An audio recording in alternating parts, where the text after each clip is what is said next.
তো বন্ধুরা এই দেখো এখন রান্না হচ্ছে পুঁই শাক দিয়ে চিংড়ি মাছ দিয়ে এখন রান্না হচ্ছে। আর যে শাপলা তুললাম না, এই দেখো সেই শাপলা কেটে রেখেছি, আর কেটে হালকা একটু লবণ দিয়ে রেখেছি যাতে এই জলগুলো বেরিয়ে যায়। তো এখন এবার চেপে চেপে তুলে নেব। দেখো নিচে অনেক জল, এই জলগুলো বেরিয়ে যায় শাপলার, আরও রাঁধতে সুবিধা হয়। এই যে শাপলা দিয়ে চিংড়ি মাছ দিয়ে ভাজা হবে, আর এই যে পুঁটি মাছগুলো মৌটি মাছগুলো ভাজা হবে, আর ওই যে পুঁই শাক রান্না হচ্ছে। এরকম ননদিনী বসে বসে এখানে পেয়ারা খাচ্ছে, আর আমি বসে বসে রাঁধছি আর দেখছে। তো চলো আজকে দুপুরে তো রান্না বান্না এই হলো। আর তোমাদের শাপলা তুলেছিলাম, ভিডিওতে তো দেখেছিলে, সেই শাপলা এখন ভাজা হবে চিংড়ি মাছ দিয়ে। চলো ভেজে নিই, তারপর দেখাচ্ছি শাপলা ভাজা দেখতে কেমন লাগে আর কেমনভাবে ভাজতে হয়। চলো দেখতে থাকো।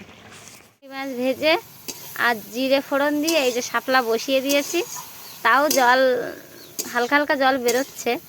তো এটা শুকিয়ে যাবে আর কি সুন্দর ভাজা হয়ে যাবে। ফাইনালটা তোমাদেরকে দেখাবো। শাপলা ভাজা কত সুন্দর দেখতে লাগে আর খেতেও হেভি সুন্দর লাগে। কাঁচা লঙ্কা দিয়েছি, একটু জিরে বাটা দিয়ে নামিয়ে নেবো।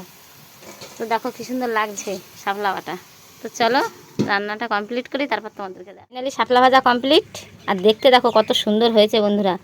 আর শাপলা ভাজা খেতে সত্যিই খুব ভালো লাগে। আর আমি শাপলাগুলো তুলে এনে অন্য কিছু করিনি, আমি শাপলাগুলো খাওয়ার জন্যই তুলে এনেছিলাম। আর দেখো চিংড়ি মাছ দিয়ে শাপলা দিয়ে ভেজেছি, তো খেতে সত্যিই খুব ভালো লাগে। যারা খেয়েছো তারা তো জানোই। আর এখনও রান্না বাকি আছে। তো শাপলা খাওয়া যায়, আর কে কে শাপলা খাও আর কে কে খেতে ভালোবাসো সেটাও জানি। আর আজকে আমাদের দুপুরের মেনু তো দেখলেই। তো চলো টাটা, আজকের মতো দেখা হচ্ছে অন্য কোনো ভিডিওতে।